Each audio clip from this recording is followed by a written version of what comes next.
Very hard to break that mold, to break out of that, to make people see you differently.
Hello, Marion.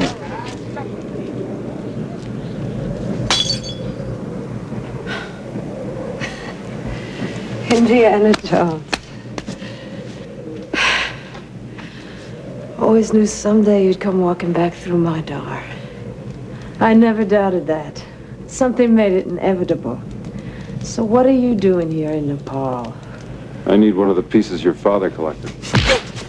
One thing about your Marion Ravenwood, obviously Indiana Jones needs a heroine, but it would have been too cliched for her to be a true damsel in distress. So you had to show some grit. You pop him in the nose right off the bat. Right. You got guys throwing knives at you, and they got flaming whips and stuff, and you're still holding fast in the face of this danger. That was the twist that gave it something other than, like, let's just update, you know, Tess Trueheart tied to the railroad tracks or something. Yeah. Yes. And I really wanted her to be that way, too. I felt like I had to get in there and fight to not have her become, on some level, a damsel in distress. Because a little bit, I think the story initially had been written that way, that she sort of starts off as this very, very tough heroine, and then once she gets away from that bar in Nepal, and once we've seen this sort of wonderful, steely character, you know, you put her in this little white dress with no back and rip it off in little high heels. Suddenly she's just helpless. But I didn't want her to become helpless, even in her little white dress and her little high heels.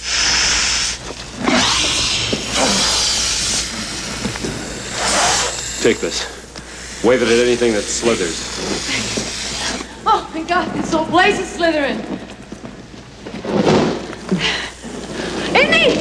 Ow! Jesus! Where'd you get this? From him? I was trying to escape. No thanks to you. How hard were you trying? Well, where the hell were you? Watch it, watch it. What are you doing? Open fire! How the hell are we going to get out of here? I'm working on it, I'm working on it. Well, whatever you're doing, do it faster!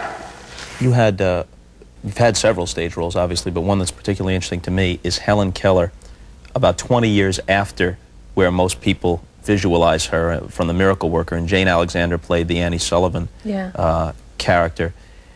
How did you go about portraying Helen Keller and knowing that you were getting it close to right?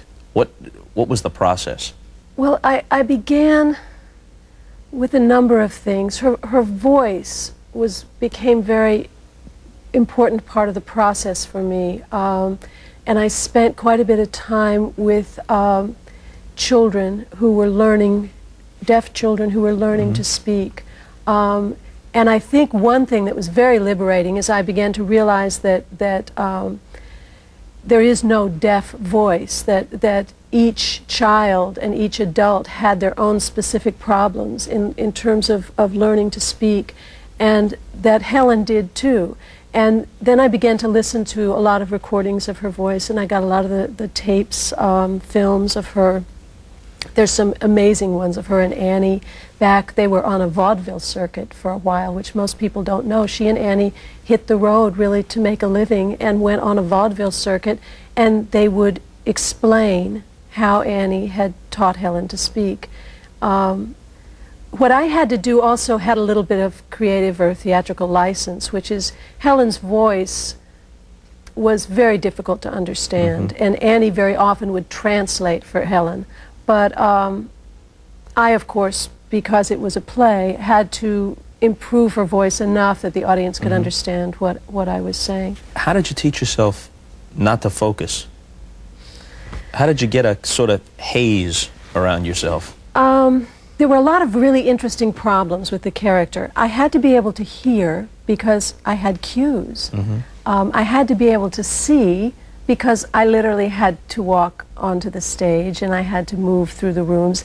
And even though I had learned to use furniture and things on the floor as reference points, there still had to be a sense of knowing where people were on the stage, knowing where the stage ended, and so what I learned to do is I learned to literally relax the muscles in the eyes that we use to focus.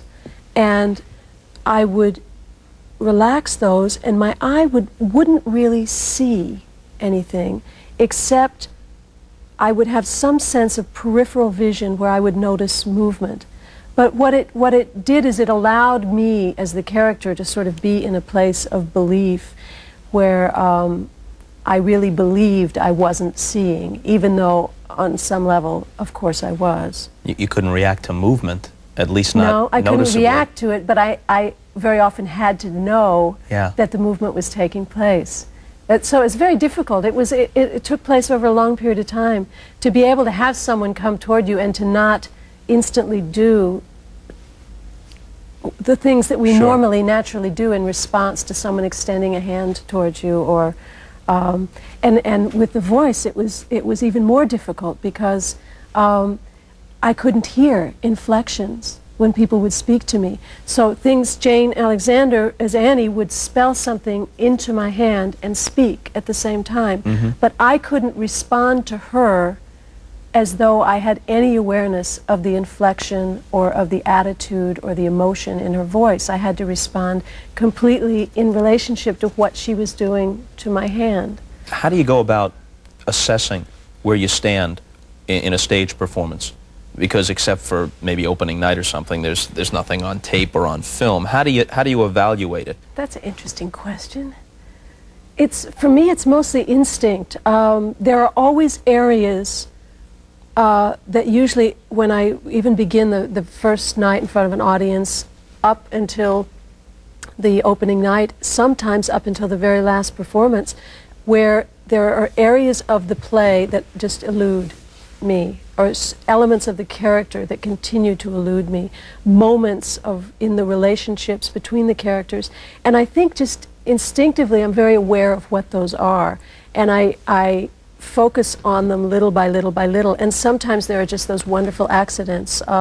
You'll come on stage in a very different frame of mind one night and the scene will go very differently, and suddenly you'll understand something about the scene that you've never understood before. And probably it has to do with getting away from your intellectual idea of what the scene is about, and just really being in the moment and playing off the other actors and being alive with the words, and suddenly it becomes something that has been completely unclear for weeks or months can suddenly be true for the first time.